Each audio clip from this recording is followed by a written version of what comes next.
Hello, greetings, namaste. Good afternoon, everybody, and welcome to a little Dharma talk that I like to call Living from the Heart. We'll start with a poem of mine as a lead in to the talk, and we'll finish with a short meditation to integrate what we've learned. So make yourself comfortable, those of you in the room, and thank you so much for those of you joining me on Zoom. And my heart and love also goes out to you for those of you listening to this recording. Today, I wanted to talk about what I call the 3 stages of connection, or 3 levels of awareness that we can apply to this idea of connection. And for me, love and yoga and connection, they're all synonyms. They're all fingers pointing to the moon. That is the fundamental nature of reality. And I wanted to talk about that fundamental nature of reality, different ways to think about and view love, connection, and yoga. And today's poem is called Holy Day.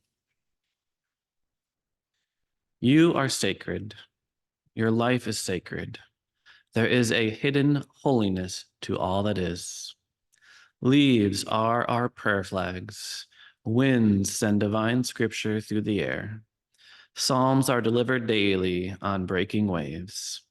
Your commute is a pilgrimage. The morning alarm clock sings its hymns as you begin your daily rituals.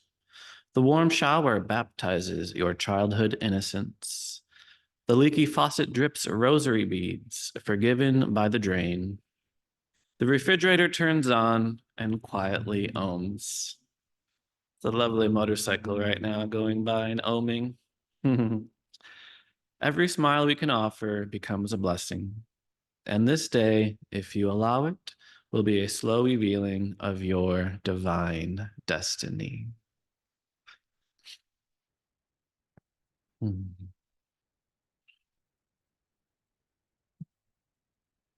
So when we talk about connection, when we think about where we might want to go with this idea of connection, we have to take an honest look and appraisal of where we currently are in order to understand which direction we need to go.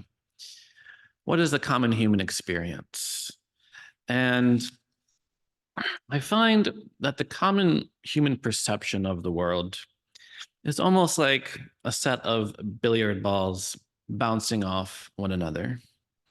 We see this world consisting of objects, and we give some subjective reality to human beings.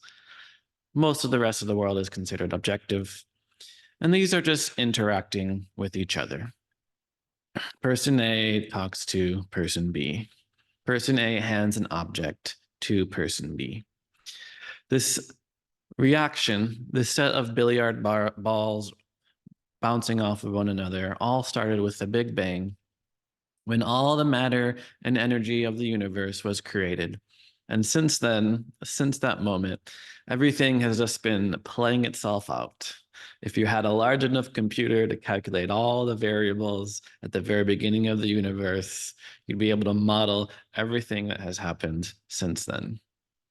This is what you might call Newtonian mechanics.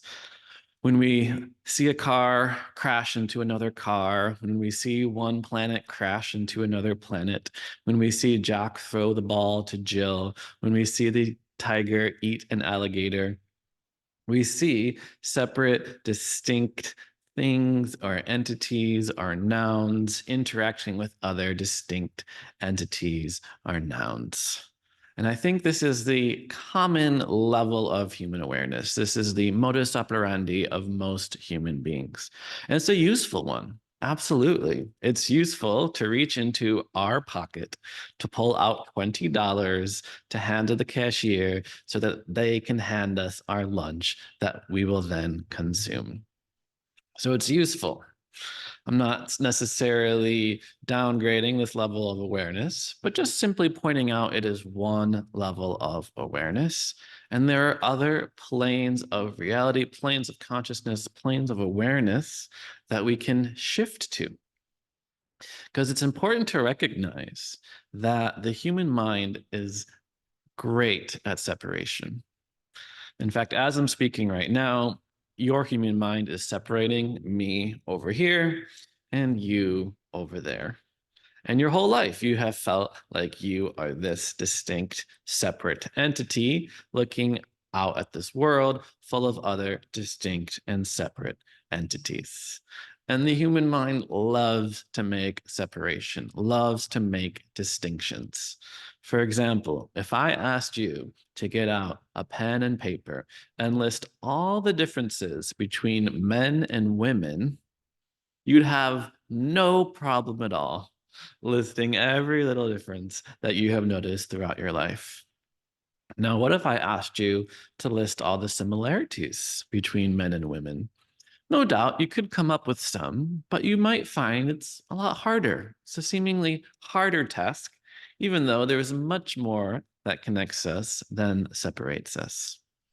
And I find this is just a large portion of the scientific endeavor in general. A lot of science is just one grand classification system as we create categories of all sorts of things in this world. Here are the mammals, here are the reptiles, here are the insects. I was just reading that biologists estimate there are at least 2 million species on the planet. So, of this planet, we've divided up life into at least 2 million separate life forms. So, not only did we learn of this world as consisting of distinct separate things in our sciences, but really much of our acculturation, much of our conditioning through society has encouraged this perspective, encouraged this level of awareness. We all entered into, willingly or unwillingly, what you might call the somebody school. Ever since you came into this world, you've been established as a somebody. You've been given a name and a social security number and all sorts of attributes assigned to you, and largely expected that as a normal part of your development, that you will, what psychologists call, individuate from this world around you. And in that individuation, you become an individual. And this is how we are brought up. We live in what you might call an individualistic society, what is sometimes referred to as the cult of the individual.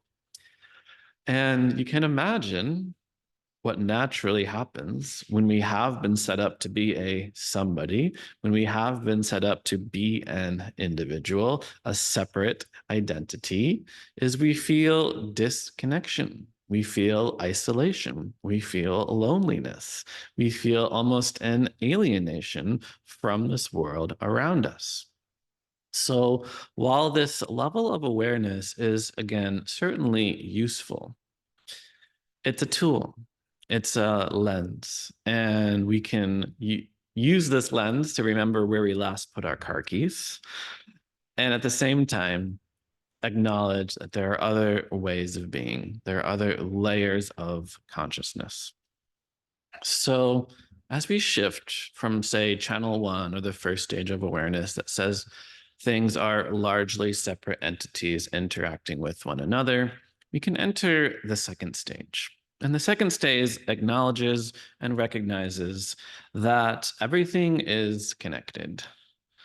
And whenever you hear somebody tell you that everything is connected, we know, right? Somewhere in the back of our mind, we know that nothing in this world is separate. So I find when we do learn about our interrelatedness, when we learn about relationship, it feels very much like remembering. Feels very much like, ah, yes, I do remember this idea from what seems like a very long time ago. I do remember that we are all in relationship with each other. So, this is the important shift of awareness we can begin to take as we begin to understand and see the connection that is all around us. Ralph Waldo Emerson wrote, "A person's soul is part of the whole. When it breathes through his intellect, it is genius. When it breathes through his will, it is virtue. And when it flows through his affection, it is love. So once we begin to recognize this relationship, even the Russian philosopher Martin Buber says, all of life is meeting. All of life is a meeting of things to create new things. The sun and the earth met 1 billion years ago, 4 billion years ago, actually, the life of the earth. And in that meeting, all of life arose. So the poet David Whyte calls this the conversational nature of reality. It's another way of saying life is meeting, that everything is in relationship, is that everything is in conversation. And once we recognize that everything exists in conversation, we begin to feel less lonely, less disconnected. So in one of David Whyte's poems, he even says, let go of the weight of your aloneness and ease into the conversation. And this is just one of the reasons I love poetry so much, is because there's always multiple layers of meanings. Obviously, when we talk to another human being, we are in conversation.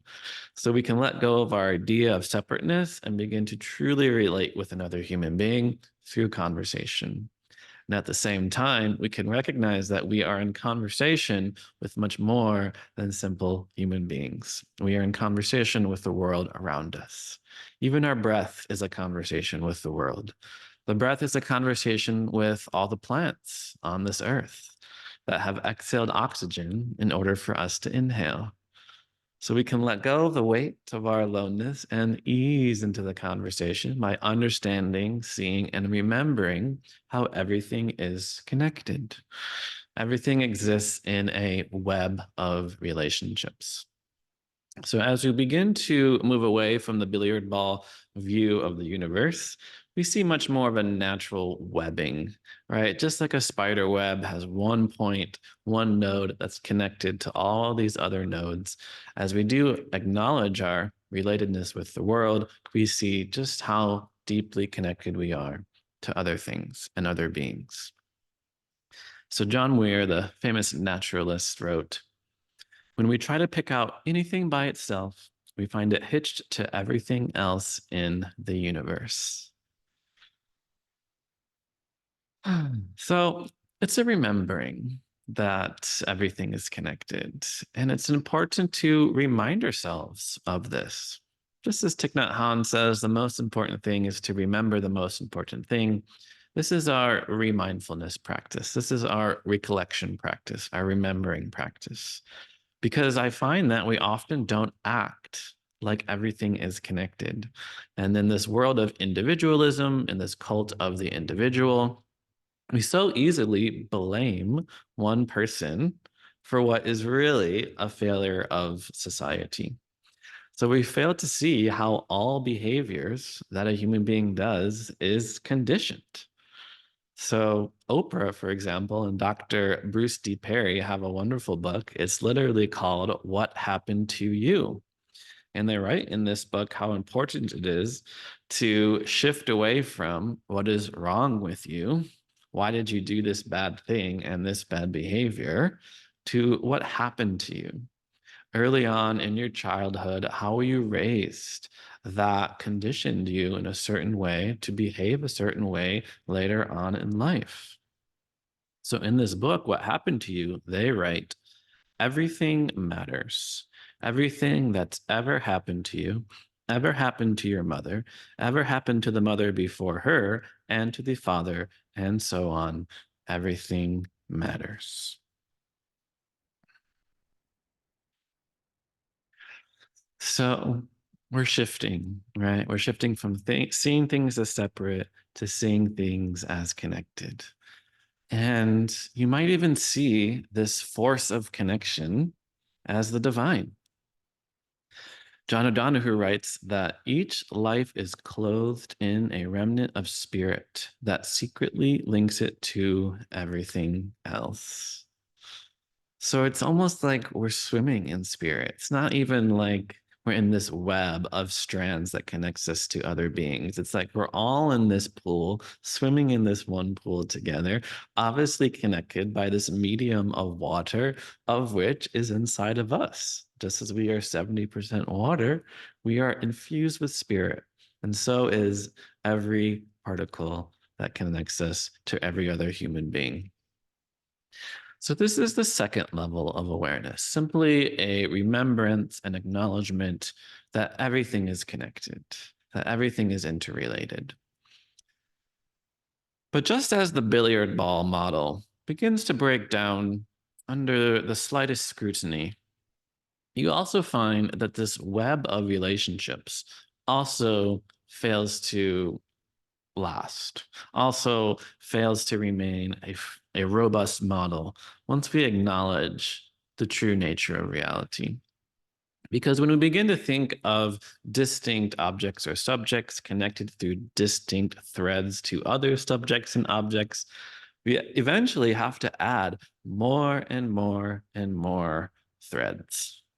Right? Like absolutely, for example, you are connected to your mother and father. If you have any siblings, you're connected to them. If you have any children, you're connected to them. So this is one aspect of the web of relationships. But how do you exist? How do you come into being?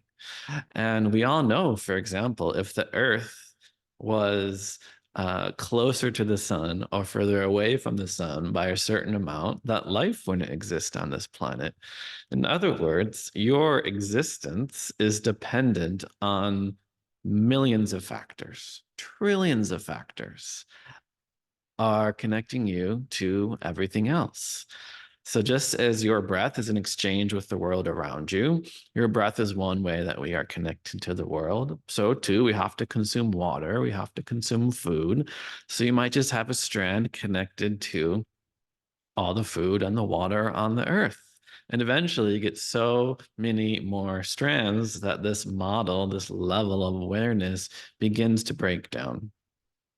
So I think of this as like the segue to the third stage of awareness. We're not quite there yet because we have to really fundamentally understand how the web of relationships breaks down.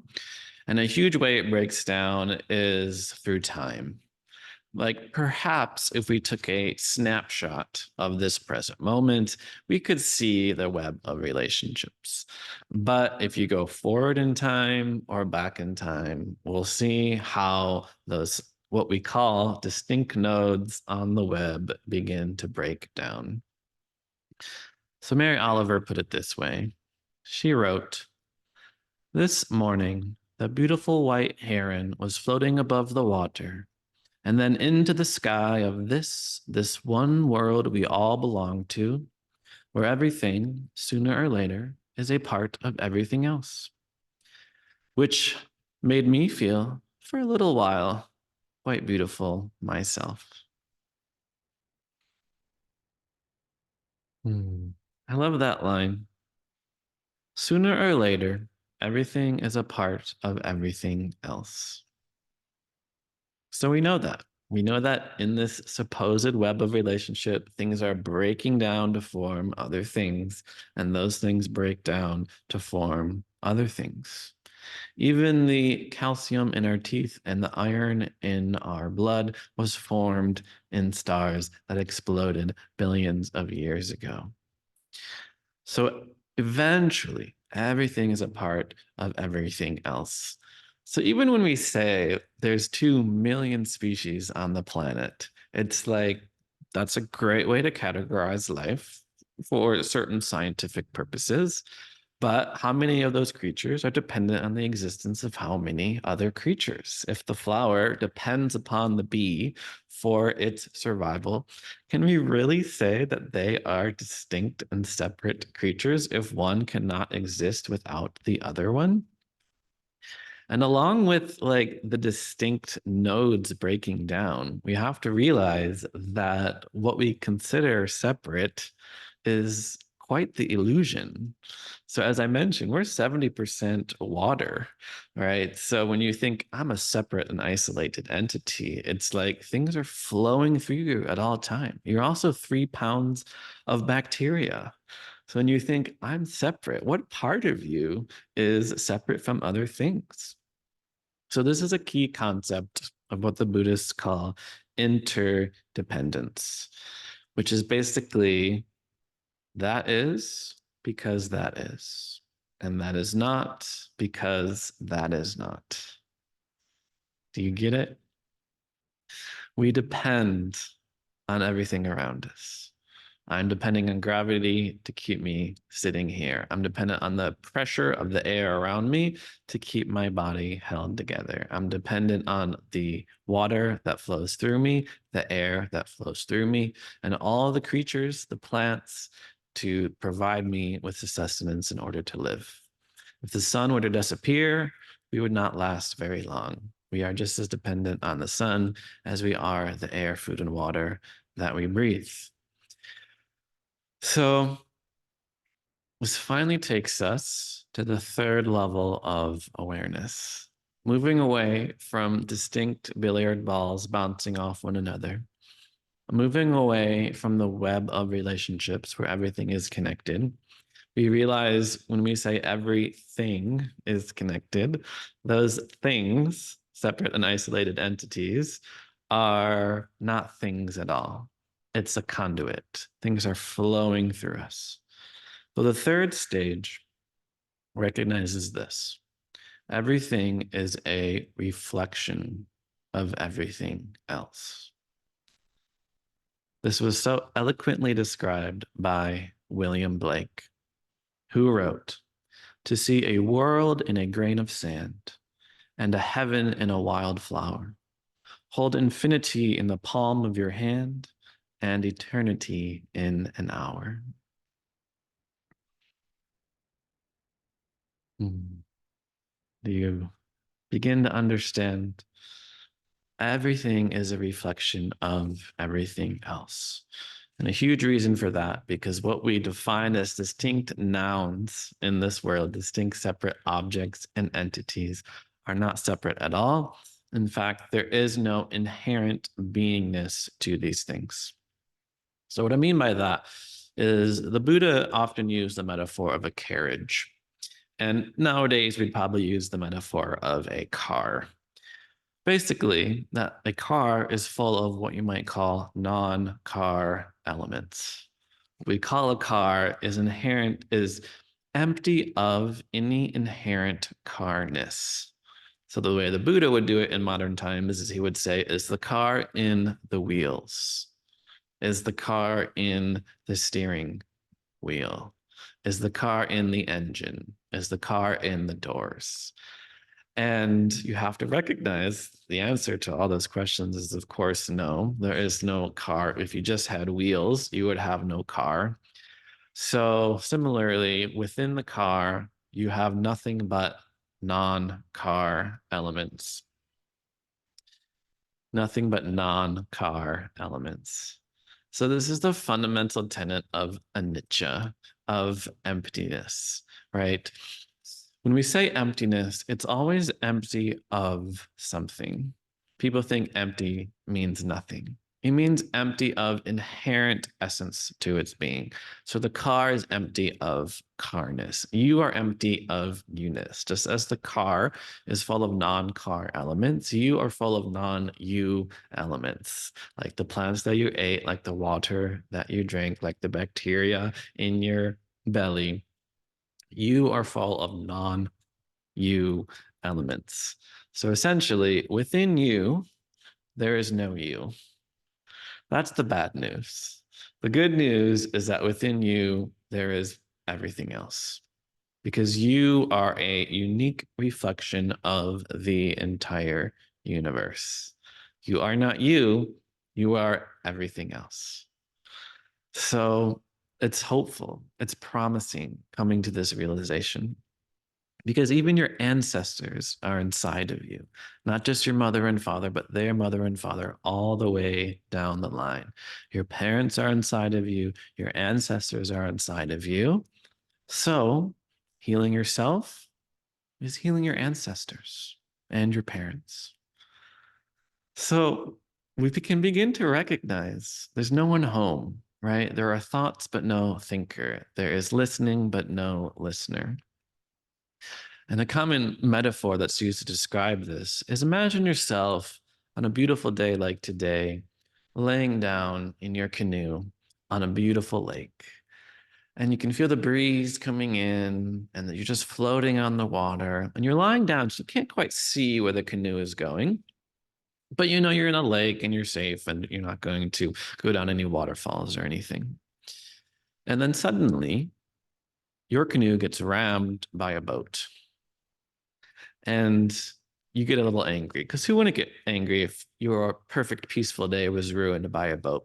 So before you get up to see exactly who it is that so inconsiderately ran into your canoe, all these thoughts begin to arise. You think, oh, this person, they're such an idiot. They can't even drive a boat. I'm the only canoe in this whole lake. How could they possibly be so blind as to run into me? You come up with this huge story as to what an bad and dumb person that rammed into your canoe. Eventually, you get up, you look, and you see there's no one in the boat. No one was driving the boat. It was just the wind that crashed the boat into your boat. So you notice, wow, all those thoughts that I just conjured up, they're not true. There's nobody driving this boat. So when we see how everything is a reflection of everything else, and within you, there is no you-ness, so too, we can again stop blaming individuals for their behavior, because there is no individual making the behavior. They are a reflection of their environment, of their conditioning, and of their upbringing. So the common metaphor used to describe this third level of awareness, this basic idea that everything is a reflection of everything else, is this idea of Indra's net. And this comes from the Vedas. And in Indra's net, we have an infinite net. And within the net, or this web, we have a little dewdrop. And as you know, if you've seen a little drop of water, what does it do? It reflects everything around it. Within the water, there's nothing, it's clear. But of course, the entire world is reflected around that. So each drop of dew is empty except for the entire universe and the entire cosmos.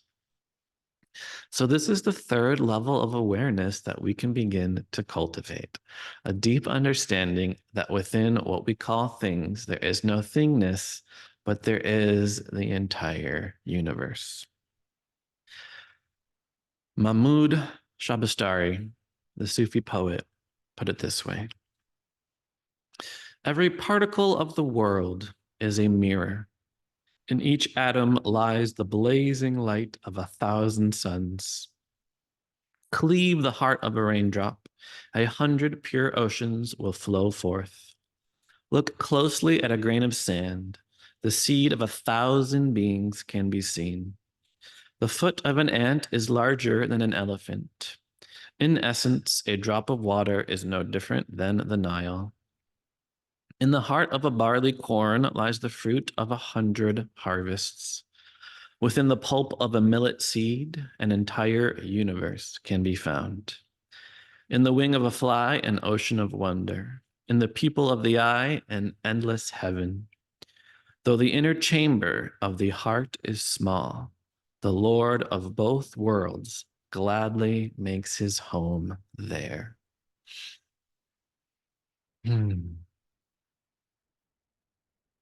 I love that poem so much. Every little line shifts your entire view of the universe. Just as William Blake sees infinity in a grain of sand, Mahmud Shabastari says, in a grain of sand, the seed of 1,000 beings can be seen. So this is another level of consciousness. This is another level of awareness that is accessible to you as a human being. And we know this because numerous human beings throughout time have achieved and attained this level of awareness. And we tend to refer to these people that have attained this level of awareness and sustained it as mystics, as those who have attained the mystical awakening that is available to anyone at any time. Could happen to you after hours or weeks or months of incredibly arduous effort. It could also happen to you at any time. You could be like Thomas Merton, the Christian mystic, who said he was sitting on the bench on a corner in a park at the corner of 4th and Walnut, when all of a sudden the veils of illusion were dispelled and he saw the world as it is. And he was able to love everyone, just as God sees the world. So we can look to the poetry of the mystics and we find this level of awareness, this level of reality, this understanding of the world. So we can turn to Hafiz. Who doesn't love a good Hafiz poem? So Hafiz wrote, "Poetry reveals that there is no empty space. When your truth forsakes its shyness, when your fears surrender to your strengths, you will begin to experience that all existence is a teeming sea of infinite life. In a handful of ocean water, you could not count on all the... Hear it? In a teeming sea of infinite life, in a handful of ocean water, you could not count all the finely tuned musicians who are acting stoned for very intelligent and sane reasons, and of course are becoming extremely sweet and wild. In a handful of the sky and earth, in a handful of God, we cannot count all the ecstatic lovers who are dancing there behind the mysterious veil. True art reveals there is no void or darkness. There is no loneliness to the clear-eyed mystic in this luminous, brimming, playful world." Mm. Mm. In a handful of the sky and earth, we cannot count all the ecstatic lovers who are dancing there.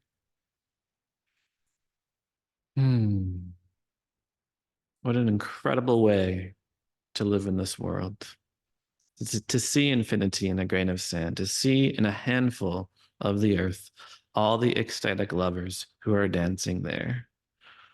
And Hafiz also taps into this idea that once we attain this level of awareness, our loneliness dissolves, our sense of separation dissolves. So there's a key finding when we come to this level of awareness. We are suddenly able to be of service to others. We finally understand what it means to help people. In this path of dana or generosity, in this path of seva or service, we understand that when we feel like we are helping somebody, that we are the helper, helping somebody be helped, that distinction is false. There is no distinction between helper and helpee. Helping somebody else is helping ourselves. Helping ourselves is helping somebody else. And this is a very common inquiry that comes up when I talk about love, because I love love. And I love this idea that our human task is to cultivate an inner and abiding sense of love that loves all things. I love metta, maitri, our loving kindness, this unconditional goodwill and friendliness to all beings. And a lot of times when I teach this, people ask, what about when you get drained? What about when you feel like you're giving so much love away, you have no love left for yourself? What about when we are so focused on loving others that we forget all about ourselves?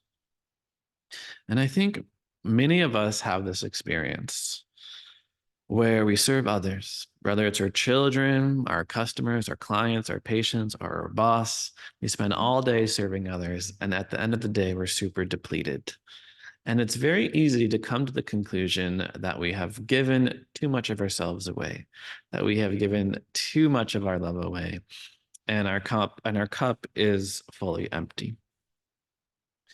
Now, the very common response, the common advice to this question is relatively simple. That yes, we should love everyone and ourselves. And loving ourselves is often the first step to loving others. Common metaphor is we have to put our own oxygen mask on first. The common spiritual metaphor is that if you want to save somebody from drowning, you have to make sure your feet are on firm ground in order to pull somebody up. And this is a great answer, right? Because boundaries is a really crucial part about self-love. When you look at people who have high levels of self-love and high level of self-compassion, you find they have extraordinary boundaries because they don't tolerate certain behavior. They don't tolerate certain treatment that is against one's knowledge that you are a good human being, you deserve love, you deserve to get your needs met, and those that hurt you or cause pain in your life have done something wrong, right? So we love everyone and ourselves, and we can set up appropriate boundaries between ourselves and others in order to make sure we're not depleted. So maybe that's an hour bubble bath every night, right? After a long day. It's okay. You're human and you have emotional needs. We can recognize our humanness, that we have emotional needs, and seek to get them met. And while this is a really great answer, and it's great to follow at certain times in our life, I think we can all begin to recognize that this basic answer and basic idea of putting our own oxygen mask on first is in level 1 awareness. It's still based on this idea that I am over here and I'm helping others over there. If we were to shift this idea of helping others into stage 3 awareness, level 3 consciousness, we realize that helping someone else is helping ourselves. That within this person that we are helping, we flex the entire universe, including ourselves. So helping what we might refer to as another person is just like your right hand bandaging your left hand. If your left hand is cut, your right hand is just going to bandage it. The right hand isn't going to say, okay, I've bandaged you now, you owe me, you better give back to me, right? So helping others is helping ourselves. It just becomes an extremely natural extension of our love once we enter into the stage 3 or level 3 awareness. So I, for example, am a lefty. I throw with my left hand. I write beautiful poems with my left hand. And it would be awfully silly for my left hand to tell my right hand that it really needs to pick up the slack, that it's really falling behind, that it's not contributing to, our joint ventures. That would be so silly. So setting boundaries is great. We can remain in our humanness. And at the same time, once we recognize diversity, we can see the unity behind it all. We can see that the distinction between helper and person being helped is arbitrary. And a lot of, say, care providers, really think they're amazing helpers, doctors, therapists, these types of folks. Someone walks into their office and they say, okay, I'm the helper. I better help this person. But what would it look like if somebody walked into your office and you say, wow, this is the Buddha in drag? This is the divine reflecting back at me. What a enormous gift it is to be in this entity's presence. What would it look like to see somebody walk into the room and say, oh, wow, it's my right hand here. I better take care of it. This right hand is me. It is part of me. So the poet Wu Wei Wu has a famous line which goes, why are you unhappy? Why are you unhappy? Because 99.9% of what you do is for yourself, and there isn't one. You got it? This is level 3 awareness talking. 99.9% of what you do is for yourself, and there isn't one. You are empty of you-ness. The chair that you're sitting on is empty of chairness. It's always empty of something. So we aren't happy because we try our best to fill up what is essentially empty. And the true secret to happiness is making others happy. The true secret to having more love within your own being is to give it away and to love others and to ease out of loneliness and separation and enter the conversation and the conversational nature of reality. So Thich Nhat Hanh put it this way. He wrote, When you hammer a nail into a board and accidentally strike your finger, you take care of the injury immediately. The right hand never says to the left hand, I am doing charitable work for you. It just does whatever it can to help, giving first aid, compassion, and concern. In the Mahayana Buddhist tradition, the practice of dana, generosity, is like this. We do whatever we can to benefit others without seeing ourselves as helpers and the others as the helped. This is the spirit of non-self. So I like to point out the Buddhists, they love non-words, non-attachment, non-judging, non-self. So whenever you see a Sanskrit word with an A at the beginning, you know it's going to mean not. So Advaita, not to, right? Anicca, empty. Anatman, not self, not Atman. Because everything is fundamentally empty. So the mind is level 1 awareness. The mind is incredibly discriminative. It loves to separate things. It loves to create division. And this can be useful. Absolutely. But the mind is a great tool and it's a terrible master. So where do we go to find that mirror that reflects all things? And I would argue it's the heart. You want to find that mirror, you want to find that dewdrop that reflects the entire cosmos, look no further than your heart. In the Radiant Sutras, it is written, there is a place in the heart where everything meets. Go there if you want to find yourself. Mind, senses, soul, eternity are all there. Are you there? Enter the bowl of vastness that is the heart. Give yourself to it with total abandon.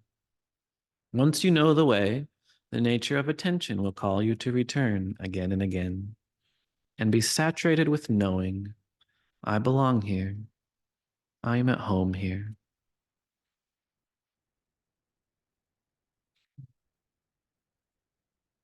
I love that line too. There is a place in the heart where everything meets. Mind, senses, soul, and eternity are all there. So our first stage is the realm of the mind, the realm of concepts and separation.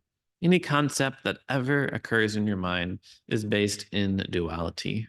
If you're going to define something in your life as apple or pen or water bottle, you are thereby defining not apple, not pen, not water bottle.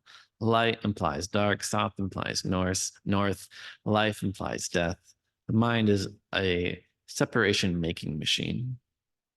Now, the web of relationships is this present moment.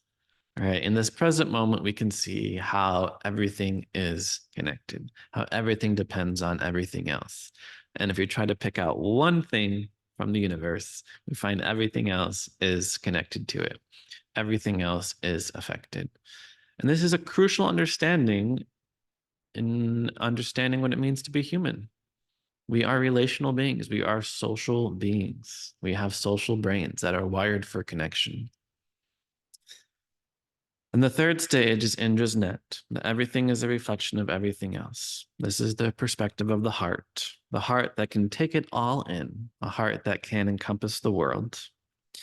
As the saying goes, the mind creates the abyss and the heart crosses it. The mind creates separation, but it's the heart that crosses it. I think we have time for one more poem by Thich Nhat Hanh. Call me by my true names. Don't say that I will depart tomorrow. Even today, I'm still arriving. Look deeply. Every second, I am arriving to be a bud on a spring branch, to be a tiny bird with still fragile wings, learning to sing in my new nest, to be a caterpillar in the heart of a flower, to be a jewel hiding itself in a stone. I still arrive in order to laugh and to cry, to fear and to hope. The rhythm of my heart is the birth and death of all that is alive. I am a mayfly metamorphosizing on the surface of the river. I am the bird that swoops down to swallow the mayfly. I am a frog swimming happily in the clear water of a pond. I am the grass snake that silently feeds itself on the frog. I am the child in Uganda, all skin and bones, my legs as thin as bamboo sticks. I am the arms merchant selling deadly weapons to Uganda. I am the 12-year-old girl, refugee in a small boat who throws herself into the ocean after being raped by a sea pirate. And I am also the pirate, my heart not capable of seeing and loving. My joy is like spring, so warm it makes flowers bloom all over the earth. My pain is like a river of tears, so vast it fills the four oceans. Please call me by my true names, so I can hear all my cries and laughter at once, so I can see that my joy and pain are one. Please call me by my true names, so I can wake up and the door of my heart could be left open, the door to compassion. Hmm.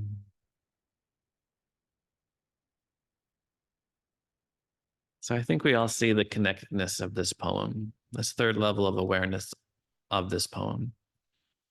Once we drop out of seeing ourselves as a separate, lonely, and isolated individual, we start to see ourselves as all things. And it's the mind that vilifies others, that blames others, but it's the heart that sees others as ourselves. When we label things as good and evil, when we label people as good and evil, we fail to recognize that good and evil cuts through the heart of every human being. That inside us, there is good and there is evil. There is the capacity for good and there's the capacity for evil. And our meditation practice, our spiritual practice, is cultivating our capacity for goodwill of others, to do kind and generous things, and composting, digesting, metabolizing our capacity for evil. By getting in touch with our own capacity for evil, we begin to understand how others are also capable of doing bad things. In my book, The 7 Lessons of Love, I even speak about sitting in restorative justice circles in San Quentin prison. I would sit with circles of other men, men who have done what you might call terrible things. Now, it's important to note what we often say is that there are bad actions, but there are no bad people, that we all have essential goodness and Buddha nature. But we have the just like me mantra that sees others as just like us. If we grew up in that environment, if we grew up surrounded by crime and violence and poverty, if we had a mother and father that didn't care for us or abandon us, and the only home and community and connection we found was on the streets with a gang, no doubt we would also be capable of doing bad things. When a person cuts you off and you notice those thoughts and maybe even revenge fantasies, we recognize good and evil cut to the heart of every human being. And we can empathize with others as we see ourselves in others and we see others in ourselves. So this is what we mean when we say namaste, right? This is what we mean when we say, I'm a reflection of you and you are a reflection of me. So Christy Shar Shell writes, Namaste, my friend. I see the light inside you. No matter the joy or sorrow that is in your heart right now, let us sit together in noble silence or conscious conversation. Let us grow together with compassion and healing grace. Let us wake up together, each as a mirror to the other, a reminder of the goodness, the truth of who we are. So once we recognize that everything is a mirror of everything else, we can be that mirror to each other, reflecting back the goodness that we are, the divinity that we are. So even myself, what I call myself, this form of Zach Beach, it's simply a mirror. I'm a mirror for you, reminding yourself that you are lovable, that you are loving, that you are loved, that you deserve all the love your heart can hold, that within this moment, there are all the conditions for peace, joy, and happiness. And I see that divine in you. I hope you see it too. I hope you love yourself, accept yourself, and forgive yourself for being less than perfect. as you embrace both your humanness and your divinity, as we take in all levels of awareness, the diversity and the unity behind it all, the difference and the sameness, the oneness, the two-ness, and the not two-ness, being and non-being. And this thing, this awareness that connects us all is nothing but love. Love is anywhere and everywhere to be found and expressed in a million tiny moments. May you love others, may you love yourself, and may you never forget you are love itself. Namaste.